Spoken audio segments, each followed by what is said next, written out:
सत साहिब सतगुरुदेव की जय।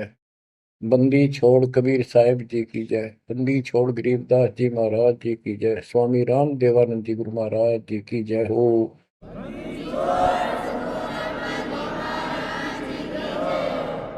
सर्व संतों की जय, सर्व भक्तों की जय, धर्मी पुरुषों की जय। श्री काशी धाम की जय, श्री सुडानी धाम की जय, श्री क्रोथा धाम की जय, श्री बरवाड़ा धाम की जय।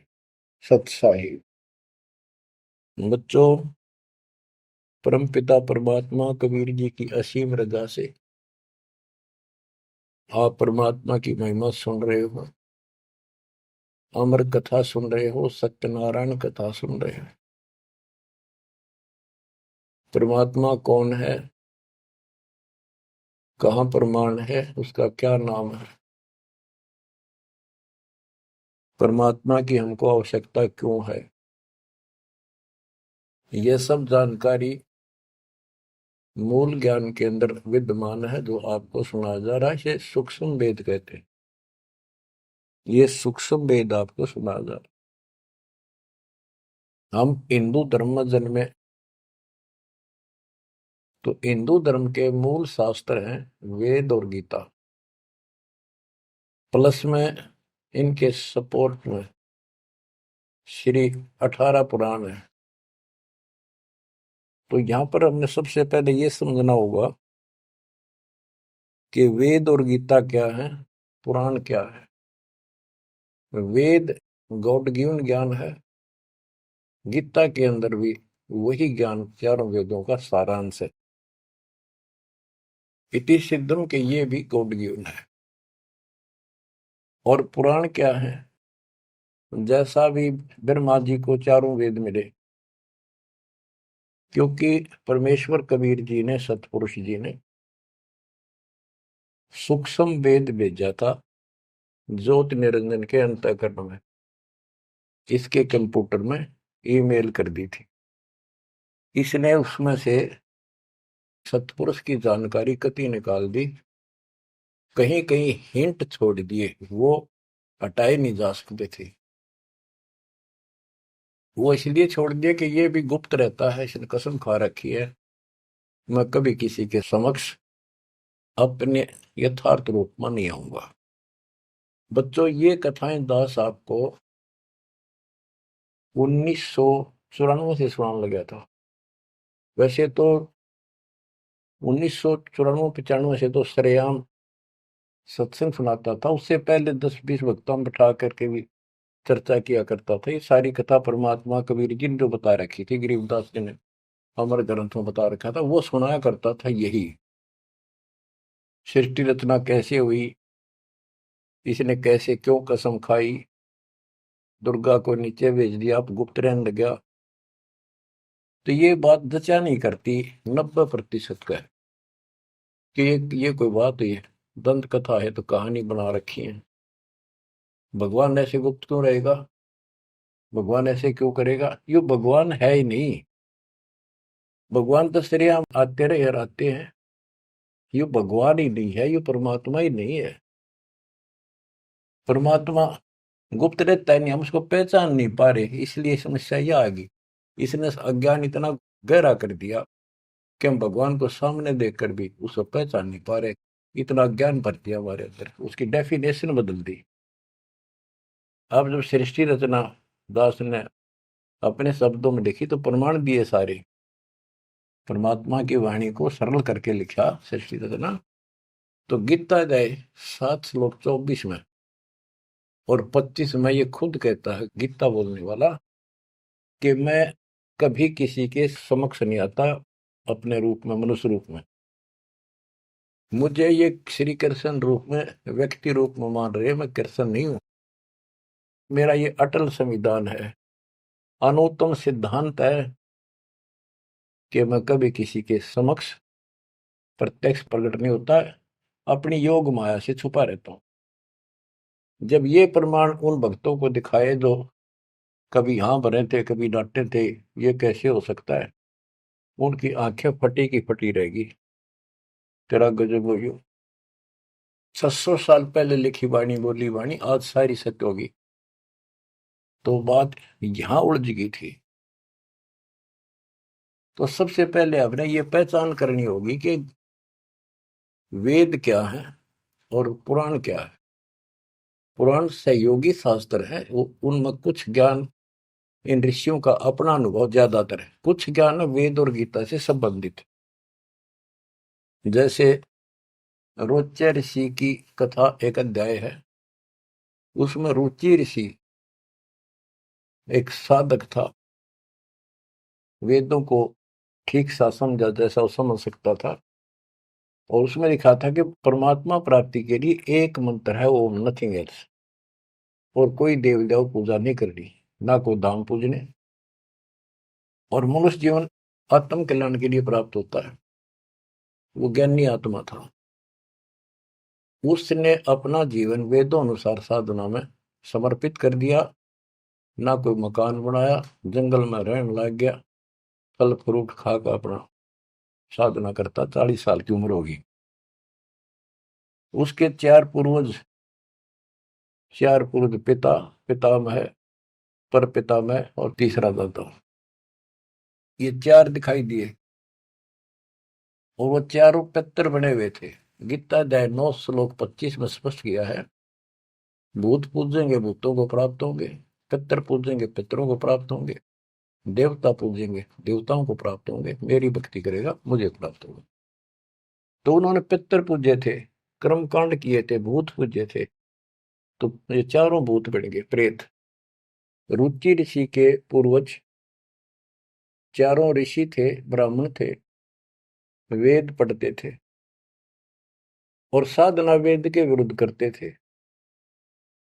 यही तो परमात्मा कबीर जी और उनके बच्चे गरीबदास जी यही तो समझा रहे हैं कि वेद पढ़ने पर वेद न जाने, बातें पुराण 18, और ये उसे आन उपासना करें, भूल गए सृजनहारा।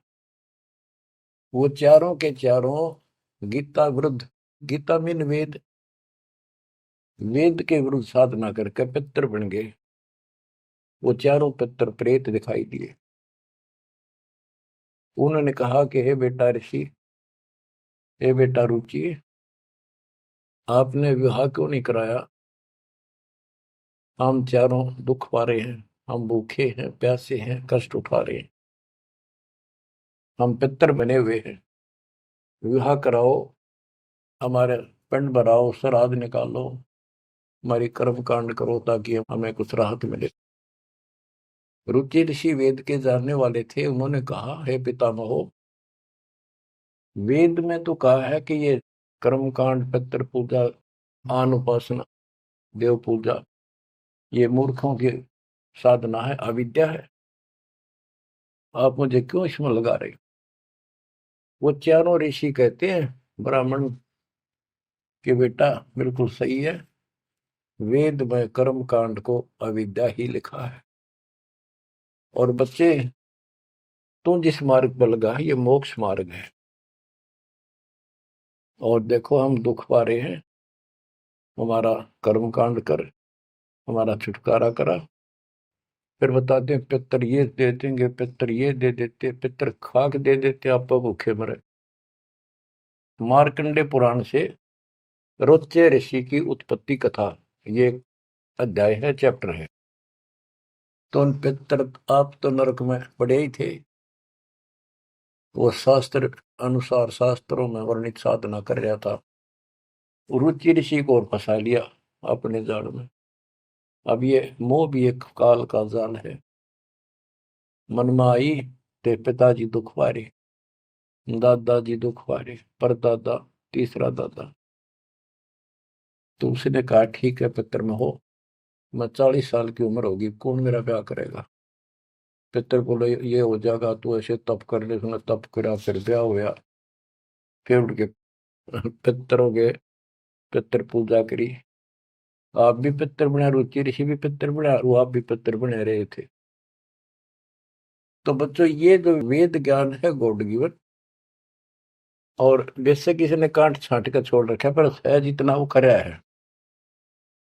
और पुराण जो है ये ऋषियों के अपने अनुभव है। तो वेद ज्ञान स्पष्ट हो गया।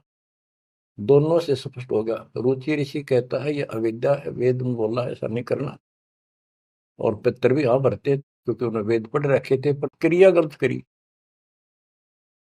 स्पष्ट हो गया, पुराण से ही स्पष्ट हो गया, ये पुराण में वेद ज्ञान है।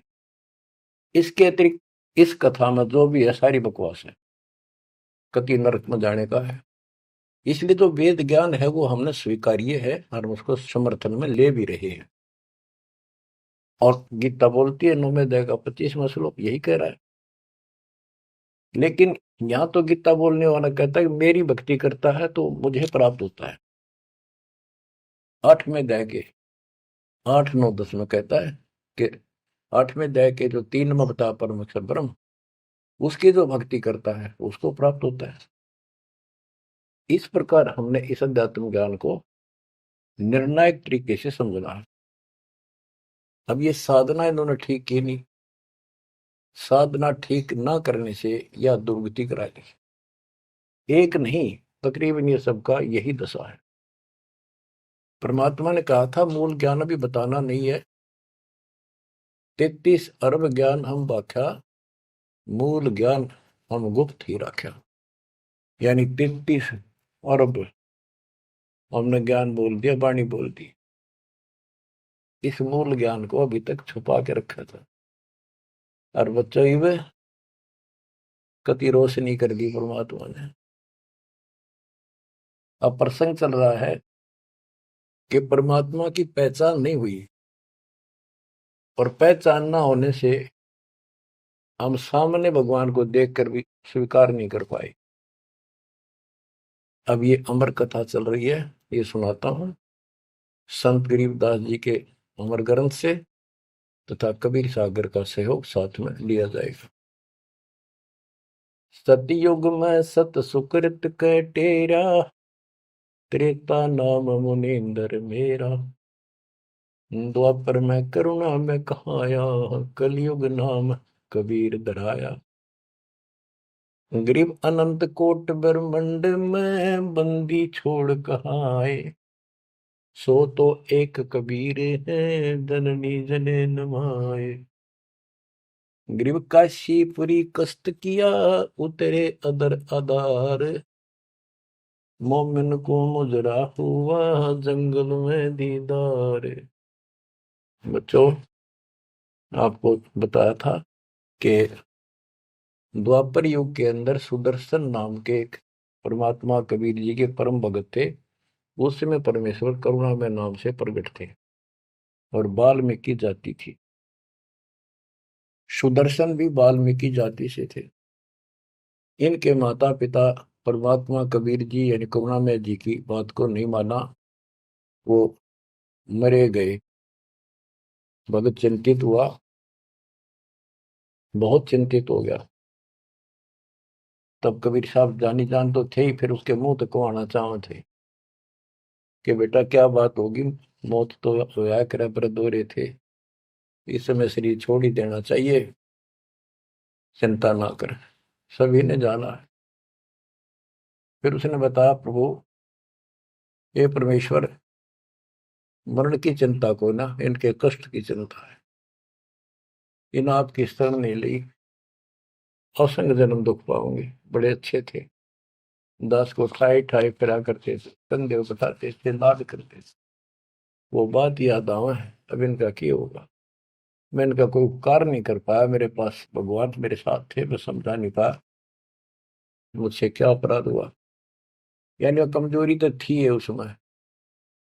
परमात्मा बोले बेटा चिंता ना कर, तेरे माता पिता ने मैं संभालूंगा और कष्ट नहीं पाने दूंगा, इनको मोक्ष भी दूंगा, आप विश्वास रखें। बस इतने कहे बात से सुदर्शन जी को तो 100% विश्वास था।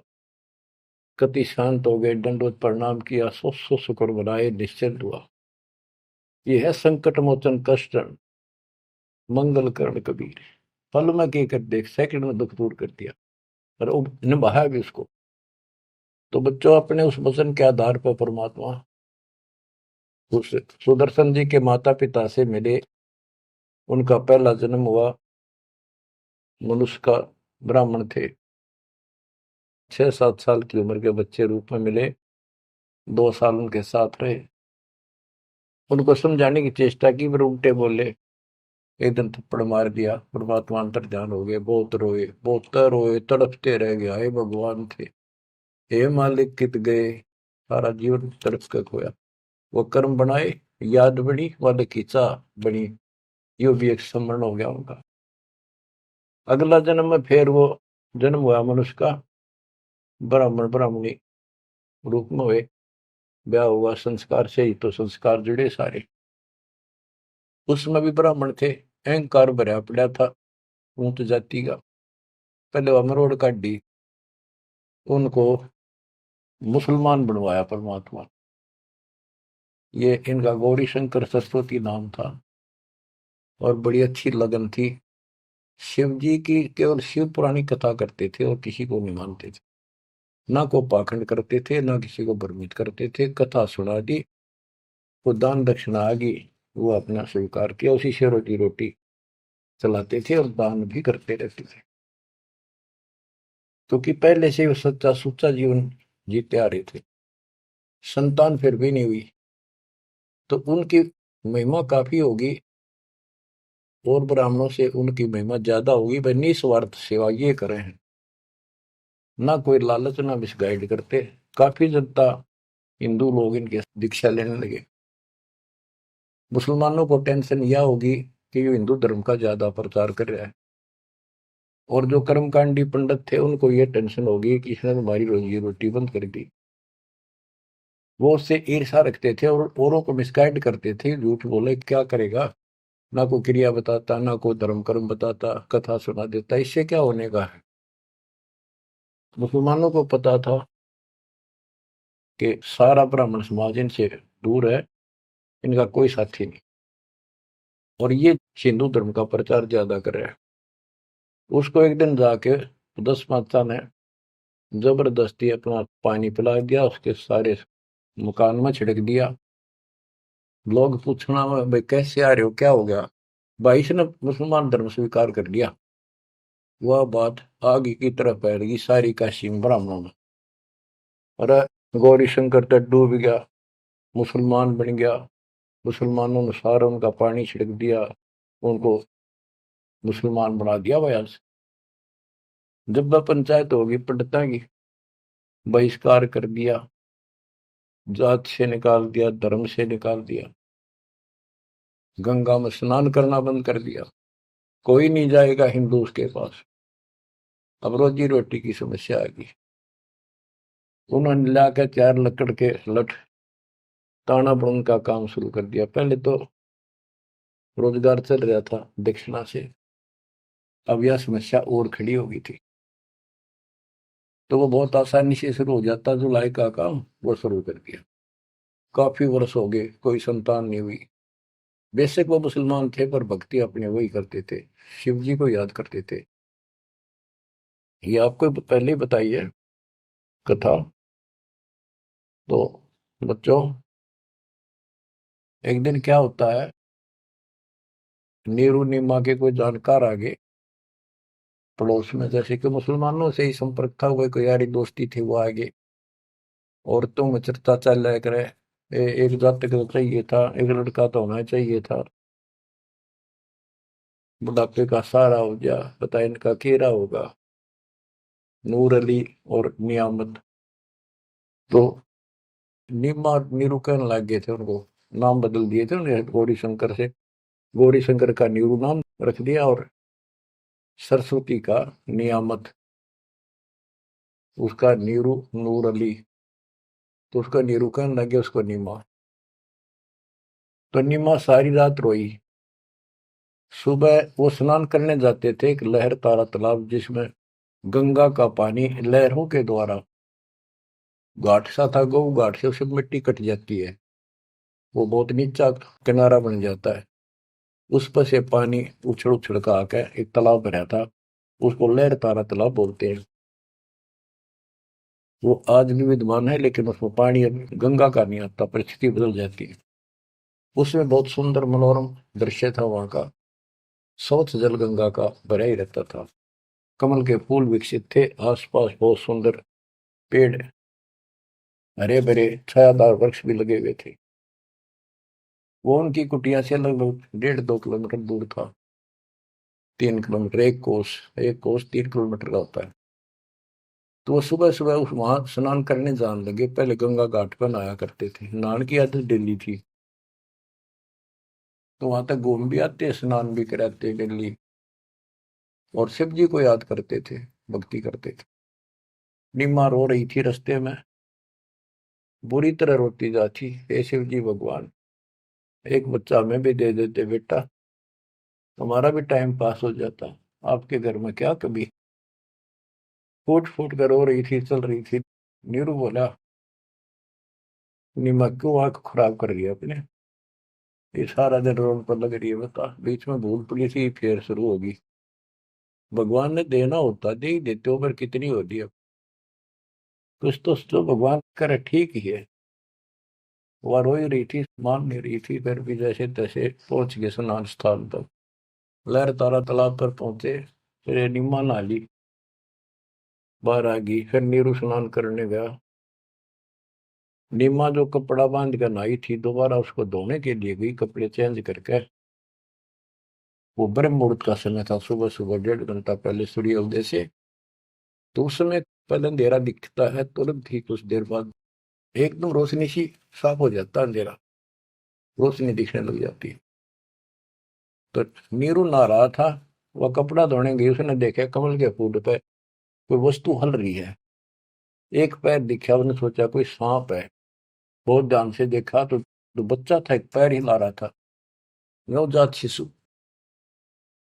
नीरू से कहा नीमा ने कि देखियो जी, बच्चा है, बालक है, लड़का है, कमल के फूल पर देखो। तो नीरू ने सोचा यार अच्छी पागल होगी, कितनी मेंटल होगी भैया बच्चे के मुंह में। नहाता नहाता कहता है, नीमा तेरा दिमाग खराब हो गया, अब तुझे पानी में बालक दिखने लग गए। नीमा कसक के साथ बोली, "ये देखो सच्ची को देख तो एक है।"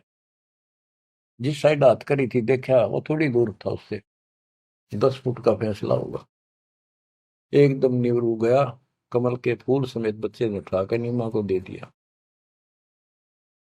और नीमा उसे लाड करे, मुंह कर लावे, चूमे, और सौ शुक्र शंकर भगवान की गावे, सौ शुक्र मनावे।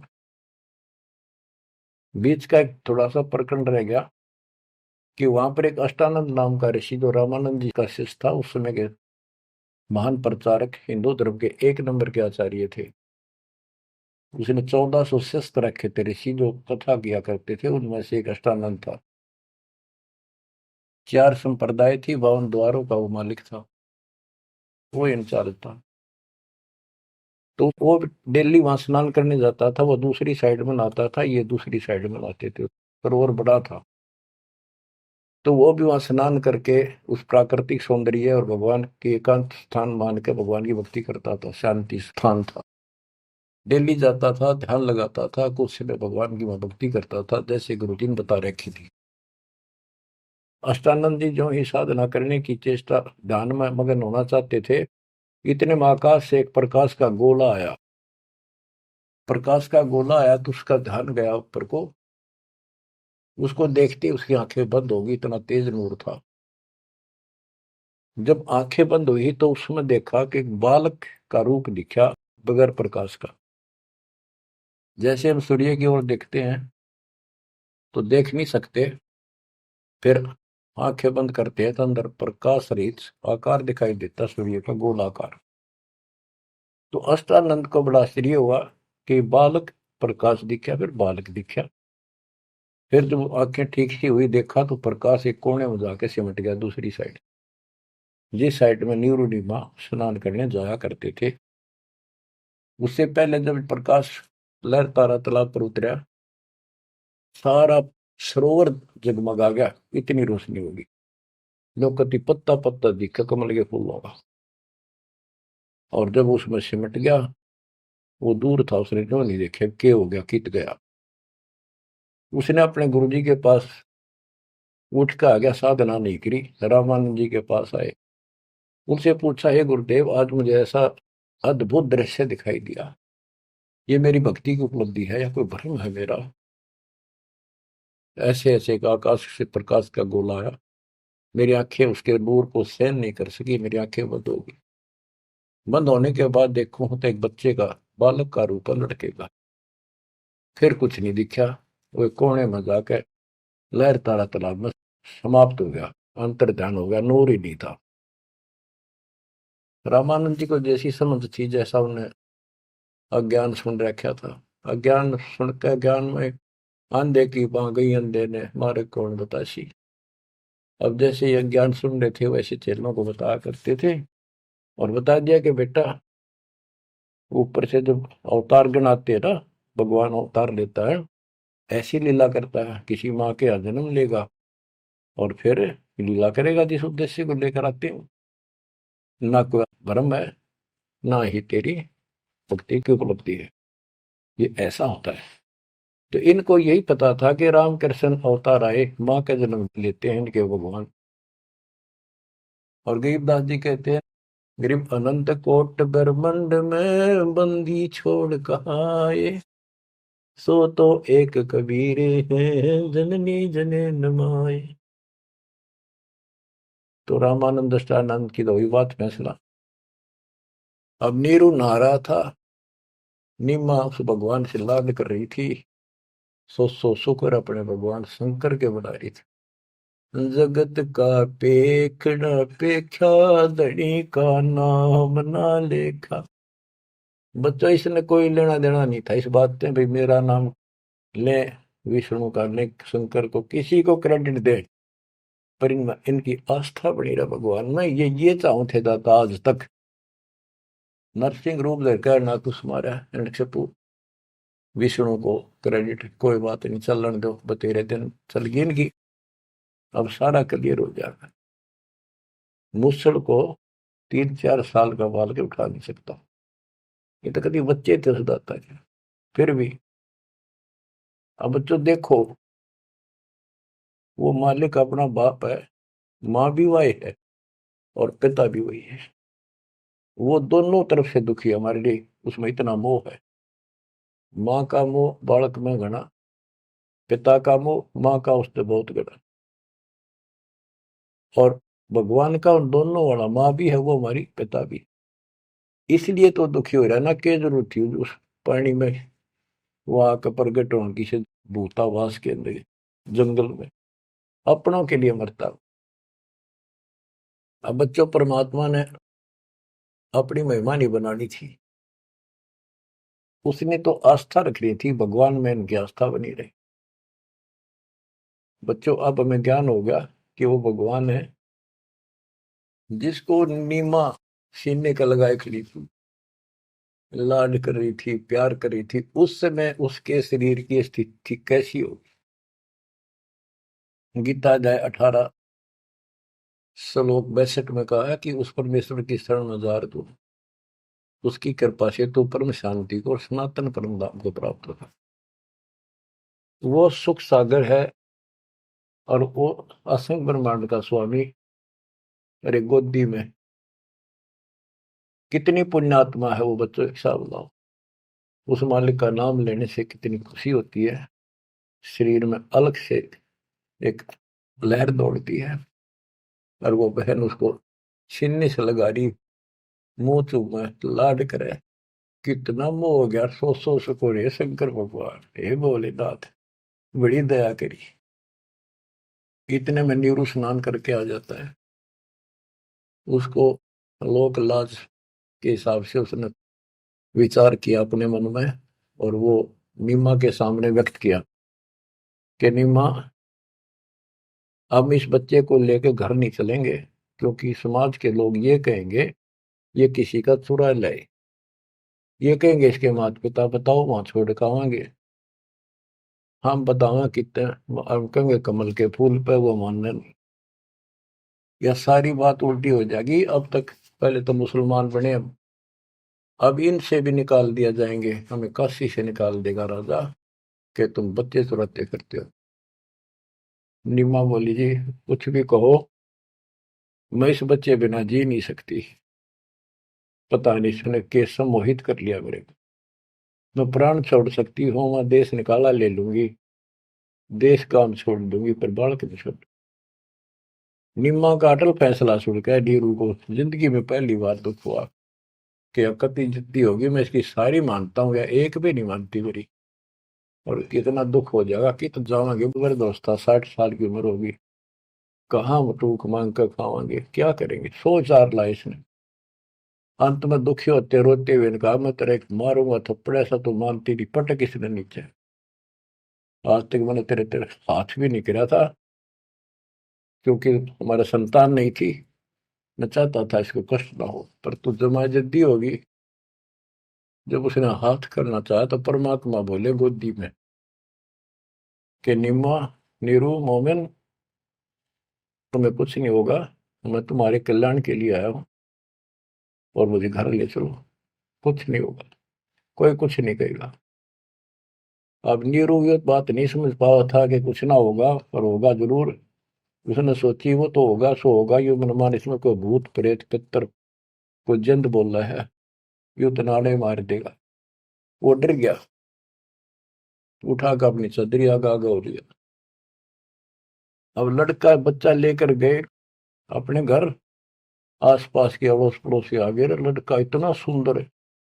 आज तक देखा नहीं इतना सुंदर बालक तो इतना चमक इतना खिला हुआ चेहरा। लोग इकट्ठे हो गए काशी की औरतें ना गीत गाती हमें।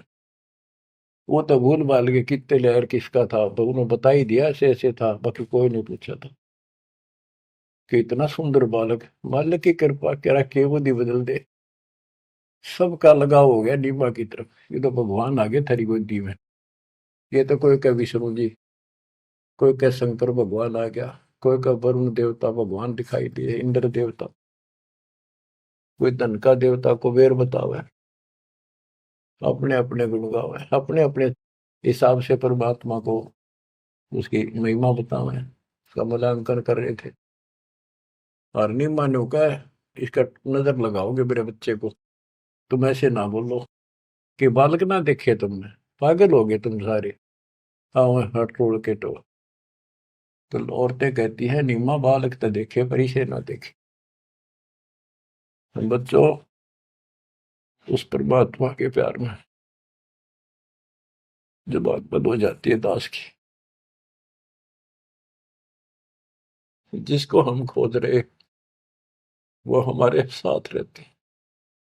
हम इतने निर्भाग इतने कर्महीन उसको आज तक नहीं पहचान पाए।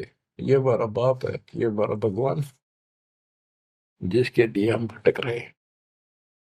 मैं रोवे तो सृष्टि को सृष्टि रोवे मोहे गरीबदास इसी वियोग को समझ नहीं सकता। बच्चों ईब समझ में होगा यू अब समझेगा हमारे बीच का जो फैसला था बीच में जो दीवार थी अब कति टूट जाएगी साफ हो जाता। बच्चों हम तो दुखी हैं ही अपने कर्मा कारण पर उसको और घना तंग कर रखा हमने। अब वो हमारा अपना उसको पता है कि यदि मैंने इनका साथ कति छोड़ दिया तो खा जाएगा काले। इसको सारी कदे नहीं छोड़ रहे तो ये धीरे धीरे हमारे को किसी न किसी कारण बनाकर इस परिस्थिति में लाया आज। अब यू खोल दिए रास्ते सारे अज्ञान हटा दिया पूर्ण रूप से। अब साफ दिखाई दे है Kabir is God Kabir is God. गरीब अनंत कोटि ब्रह्मंड का एक रति नहीं वार सतगुरु पुरुष कबीर हैं ये कुल के सिरजनहार। गरीब सब पदवी के मूल हैं सकल सिद्धि है तीर दास गरीब सतपुरुष बजो अविगत कला कबीर। तो वो कबीर कौन वो भी स्पष्ट कर दिया जो सारी सृष्टि का मालिक है और जिसके पास सब सिद्धियां असंग सिद्धियां उसके पास है। गरीब अम सुल्तानी नानक तारे दादू को उपदेश दिया जाति जुलाहा भेद न पाया काशी महे कबीर हुआ। जाति जुला सारा स्पष्ट कर दिया कति खोल के दर दिया। और आज बच्चों 300 साल पहले ये अमर वाणी बोली थी, आज ये स्पष्ट हो गया आपके सामने गीता और वेद पुराणों से। वेद मेरा भेद है मैं ना वेदन के माही, जौन वेद से मैं मिलूं वो वेद जानते नहीं। सूक्ष्म वेद के अंदर परमात्मा की महिमा लिखी है। ऋग यजु है श्याम अथर्व, ये चारों वेद चित भंगी रे, सूक्ष्म वेद वाचै साहेब का, सोहन सा सतसंगी रे। आज इस सूक्ष्म वेद से हमें पता चला सत्य का। अब हम सत्य के साथी हो गए, सत्संगी हो गए, हम कबीर साहब के फॉलोअर बन गए। वो सच्चे परमात्मा परम अक्षर ब्रह्म के हम शरण आगे, उस शरण हमें प्राप्त होगी। अब ये अमर वाणी भी सुनाऊंगा आपको, क्योंकि इन वाणियों का और अलग से चोट लग गया छाती में, आत्मा पे, क्योंकि ये तो सौसिद्ध वाणी है। ये तो मंत्र का काम करते हैं। जैसे गार्डू मंत्र बोला करते हैं, उसने एक मंत्र के 5-4 लाइन होती, 2-3, उन्हें सिद्ध कर लिया करके 1000 लाख बार जाप करके विष उतारा करते गार्डू।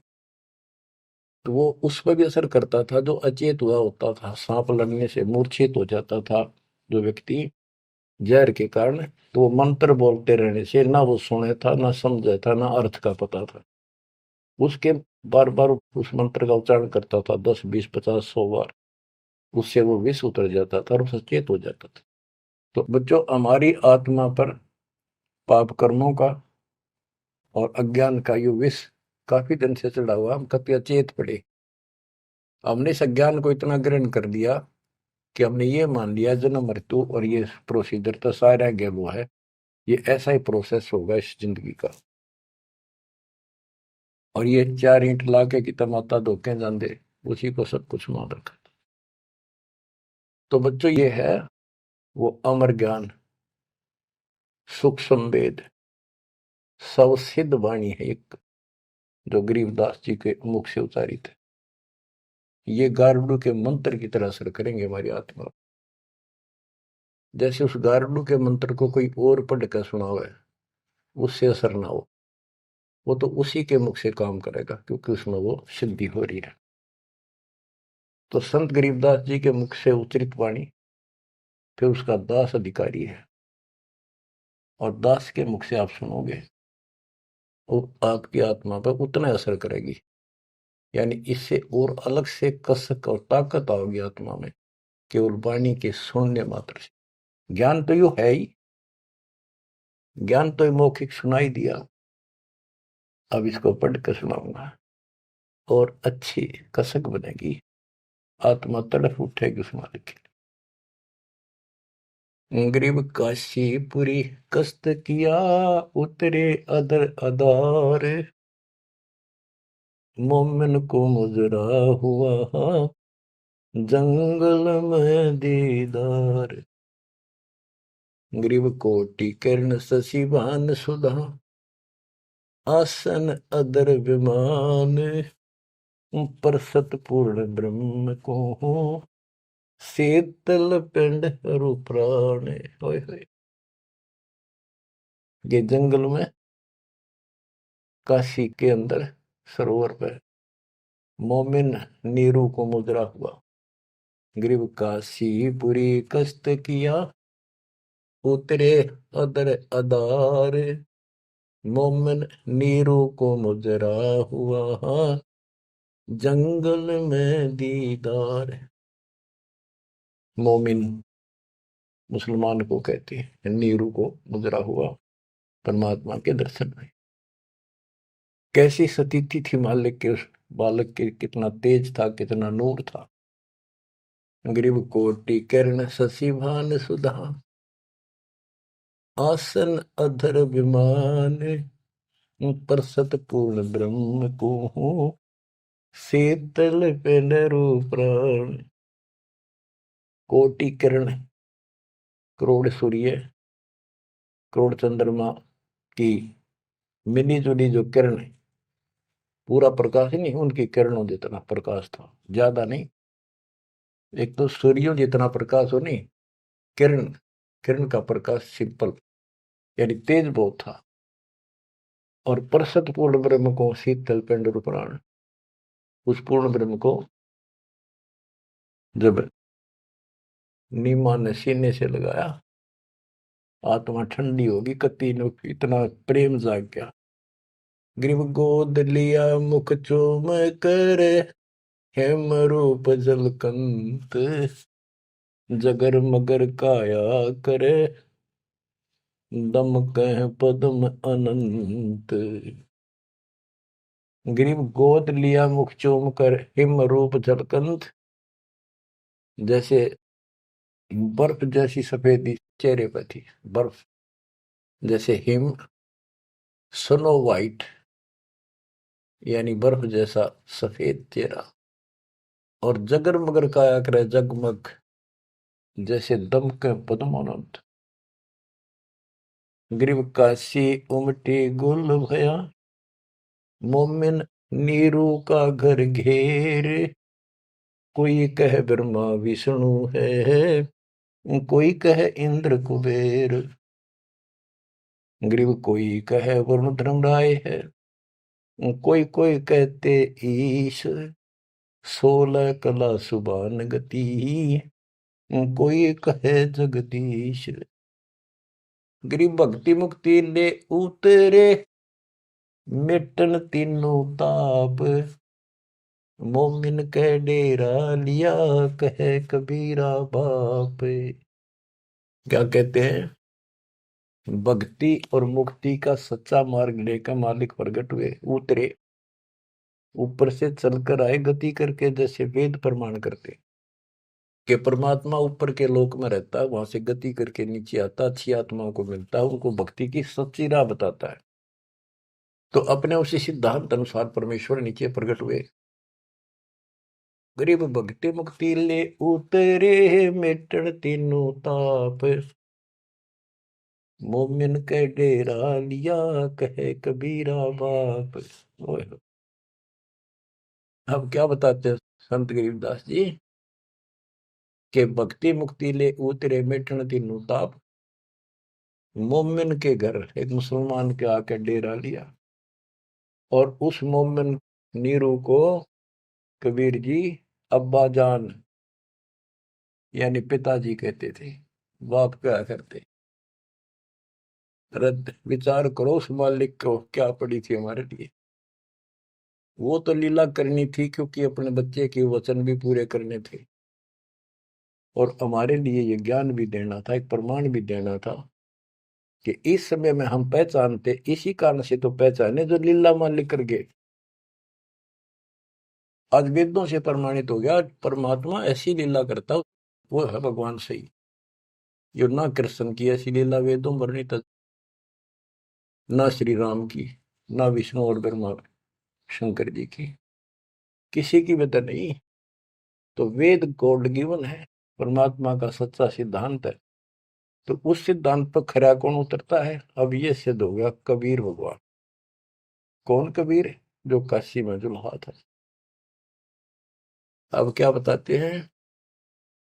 गिरिव भक्ति मुक्ति ले उतरे, मिटन तीनों ताप, मोमिन के डेरा लिया, कहे कबीरा बाप। गिरिव दूध न पीवन अनभक, नहीं पलने झूलंत, अदर अमान ध्यान में, कमल कला फूलंत। ना दूध पीवे, ना पानी पीवे, ना कुछ खावे, और मालिक ऐसा दिखे जैसे इसके दिमाग कहीं और ही जा रहा है। अब बच्चों, अब और भी टिप्पणी करनी है, बहुत घने आगे। कोई कहे छल ईश्वर नहीं, कोई कही छल है, ईश्वर नहीं है। गरीब कोई कहे छल ईश्वर नहीं, कोई के नर कहलाए, कोई कहे गण ईश का, जो जो नीमा मा दर्शाए। कोई कुछ कहे, कोई कुछ कह रहा था, अपनी अपनी बुद्धि से मूल्यांकन कर रहे थे। तो जो जो वो बात बनाव थे, निम्मा बहुत दुखी हो रही थी, गुस्से हुई थी, मतलब गावत थी, क्यों पीछे पड़ रहे हो मेरे बच्चे का। गरीब काशी में अचरज भया, गई जगत की नींद, ऐसे दुल्हे उतरे जो कन्यावर बींद। वो सारी सृष्टि का मालिक पृथ्वी पाया, गरीब खलक मुलक देखण गया, राजा प्रजारीत, जम्बू दीप जिहान में उतरे शब्द अतीत। गरीब दुनी कह यो देव है, देव कहते हैं ईश, ईश कहे पर ब्रह्म है, पूर्ण विश्व बीश। अब बच्चों, ना दूध पी रहा था, ना पानी, ना को भोजन, दलिया वलिया घोल कर पिलाओ तो मुंह बंद कर ले। 25 दिन बीत गए। निम्मा बहुत बुरी तरह रोने लगी। आखिर होगी कि भी बालक मरेगा और साथ मरूंगी। सारी रात रोई। नीरू ने बहुत समझाई, कोई बात नहीं, भगवान ने दिया है तो लेगा तो क्या करा, इतना क्यों दुख पा रही। परवाह नहीं मानी कि इसके गेल मरूंगी, अब मैं जीऊंगी नहीं, मैं इस बच्चे बिना जिंदा नहीं रह सकती। नीरू ने अपने मुसलमानों से सारा पूछताछ लिया था, किसी के जंतर मंतर लग गया नहीं। आखिर में उन्होंने सोचा रामानंद जी के पास जाता हूँ, वो बहुत चर्चित हैं, विद्वान है, ब्राह्मण है, कुछ बताओगे जंतर मंतर। उसके पास गया, उसने सारा बताया कि ऐसे ऐसे हमें जंगल में एक लहरता रहा तालाब में कमल के फूल पे एक बालक मिला 20-25 दिन पहले। हे ब्राह्मण जी, वो बालक कुछ खाता पीता नहीं, कुछ दया करो, कोई बताओ, विधि बताओ तो जो हम करें, हमारा बच्चा जीवित रहे, कुछ खावे पीवे।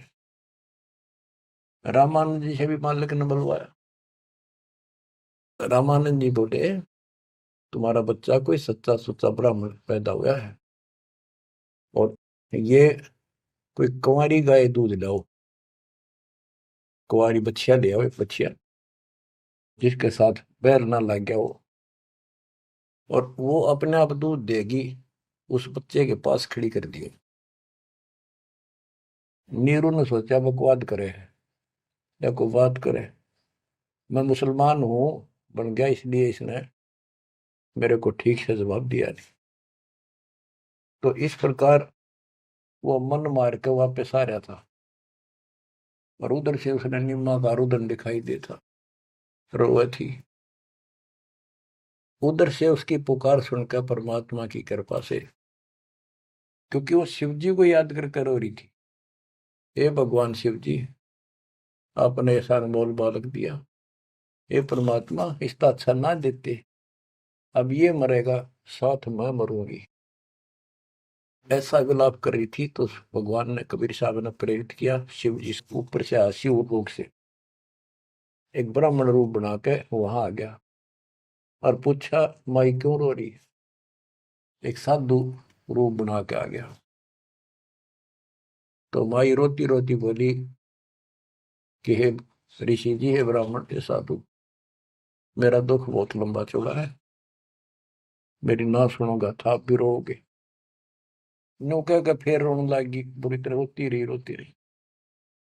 भगवान शिव जी बोले, माई ऐसे कहते हैं, अपना दुख दूसरे के साथ जा कर देना तो हल्का हो जाया करे, बता दो कुछ तो, मैं भी कुछ जानू हूं, बता दूंगा। तो उसने बताया कि ऐसे ऐसे में भगवान शिव जी ने हमारे को बच्चा दिया, कमल के फूल पर पाया, आज यूं ना खाता पीता 25वां दिन हो गया और मरेगा। शिव जी बोले, माई मुझे ला, देखा तेरा बेटा कहाँ है। वो लाई उठा के साधु के चरणों में रखना चाहा, वो परमात्मा वहां से उठे और साधु के सिर के बराबर हवा में लटक गए। हवा में ऐसे ऐसे लेटे लेटे, जैसे बच्चा लेटा होता है, ऐसा कैसा। तो नीमा को अचरज हुआ कि सचमुच ये महात्मा गजब का है, इसने बच्चे पर ये चमत्कार करके हवा में उड़ा दिया। तब परमात्मा बोले, शिव जी इनको कहो एक कुंवारी बछिया ले आओ, कुंवारी गाय बछिया, और उसके ऊपर अपना हाथ रख दिए, एक कोरा बर्तन मंगा लिए, ताजा कति कुमार से ताजा लाना, उसके नीचे रख दियो, ये उसको भर का अपना बंद हो जाएगा। इतने में नीरू आ गया। नीरू भी ये बात सुन रहा था, खड़ा खड़ा आके खड़ा हो गया था, बात हो रही थी। तो शंकर भगवान जी साधु रूप में कह रहा है नीमा को कि तेरा पति कहाँ है? अब जी अभी आ जाता है, बाहर गया है। नीरू आ गया, कहाँ जी बोलो कि एक कुंवारी गाय ला, तेरा बेटा वो कुंवारी गाय का दूध पिएगा। अब रामानंद जी की बात तो उसका यकीन नहीं हुआ था, पर यह महात्मा भी यही कह रहा है। फिर पक्का विश्वास हो गया। वो बछिया लाया, साथ में एक छोटा सा बर्तन ले आया मिट्टी का, गाय के नीचे पात्र रख दिया, शिव जी ने ऊपर हाथ रख दिया, मोटे मोटे सतन हो गए, अपने आप दूध चल पड़ा। वो पात्र भर का दूध बंद हो गया। तो मालिक ने वो दूध पिया। उसके बाद वो गाय डेली दूध देने लगी। बच्चों, ये दूध सतलोक था, उस दाता का आहार। ये लीला दिखानी थी दाता ने, 7 बार चर्चा करी और शिव जी को भी बहुत कुछ कहा, कबीर सागर में, और विस्तार से प्रमाण है। बच्चों, आप सुन रहे हो सत्यनारायण कथा। ग्रीव शिव उतरे शिवपुरी से, अवगत बदन विनोद, मैं के कमल खुशी बहे, लिया ईस को गोद। ग्रीव नजर नजर से मिल गई, किया ईस प्रणाम, धन नीरू मोमन धन नीमा, धन काशे निकाम। ग्रीव 7 बार चर्चा करी, बोले बालक बहन, शिव को कर मस्तक धैर्य, ला मोमन एक धैन। ग्रीव अनब्यावर को दूहत है, दूध दिया तत्काल, पीवे बालक ब्रह्म गति, ता शिव भय दयाल। बच्चों, कबीर सागर के अंदर ज्ञान सागर एक अध्याय है, उसके प्रश्न नंबर 74 पर इस प्रकार वर्णन है। सुत काशी को ले चले, लोग देखन तात आए, अन पानी बख्शे नहीं, जुल्ला सोप जनाए। तब जुल्हा मन कीन दीवाना, रामानंद सो कहा उत्पाना। मैं सुत पायो बढ़ा गुणवंता, और कारण कौन बखे नहीं संता। रामानंद ध्यान तब दारा, दुल्ला से तब वचन उचारे। पूर्व जन्म ते ब्राह्मण जाति, हरि की सेवा की निबली बाती। कुछ सेवा तुम हरि की चूका, ताते भयो दुल्हा का रूपा। प्रीति पर भूखे तुर मान लीना, ताते दान में सुत तो है दीना। रामानंद जी बताते हैं, जब रामानंद जी को जाके कहा नीरू ने कि महात्मा जी ऐसे ऐसे मुझे लड़का मिला जंगल में, और वो खाता पीता कुछ नहीं, कारण बताओ। तो रामानंद बोले, पहले तुम ब्राह्मण जाति में थे, भक्ति बहुत करते थे, लेकिन भगवान की कोई भक्ति में कोई गलती बन गई, जिस कारण से तुम इब्नुल्लाह के रूप में जन्मे हो, और परमात्मा ने तेरी फिर भी पुकार सुन ली, इसलिए जंगल में तेरे को पुत्र दे दिया। नीरू ने कहा कि हे प्रभु, दस कीनो तस पायो, आरत हो तो दर्शन आयो, सो कहिए उपाय गुसाई, बालक अक्षु दावंत कुछ खाई। कि मन दिशा करी उसी भरली, मेरे तक कर्म फूट के, मैं जैसा भी हूँ ठीक हूँ, आरत संकट में तेरे पास आया, कुछ दया करो जिसते भी बालक कुछ खा ले। रामानंद युक्ति उचारा, तब सुत कोई ज्ञानी अवतारा। बच्चिया जाही बैल नहीं लागा, सो लाई ठाड़ करोते जागा। एक बच्चिया लाओ जिसका बैल न लगे हो, और ऐसा ही किया गया। तो उन्होंने दूध पिया, बच्चिया लाएगी, वो आपने छोड़ दिया। तो बच्चों, सब तरह से प्रमाण दिया जाएगा। अब नंबर आता है, ये तो सुख संवेद, कबीर वाणी, गरीबदास जी की वाणी। ऋग्वेद मंडल नंबर 9, सूक्त नंबर 1, मंत्र नंबर 9 में क्या लिखा है उस परम पिता के बारे में। अब ये सुना दो एक लाइन, तुम्हारे को कति भरम दूर हो जाएगा। मूल पाठ में ऐसे लिखा संस्कृत में, अभि इमं अधन्य उत सिलंती धेन्व शिशुम सोमम इंद्राय पातवे। पूर्ण परमात्मा जब बालक रूप में प्रकट होता है, इसका ये अर्थ है उनके परवरिश की लीला अधन्य, बिना दनाई, अभी यानी पूर्ण रूप से कवारी गायों के द्वारा होती है। ये लक्षण है वेद में। वेद मेरा भेद है, मैं ना वेदन के माही, जोन वेद से मैं मेरे वो वेद जानते हैं। बच्चों, आज इतना ही। अमर कथा जारी रहेगी। परमात्मा आपको मोक्ष दे, आपको चरणों से दूर ना करे, दास की यही पुकार है। सत साहिब।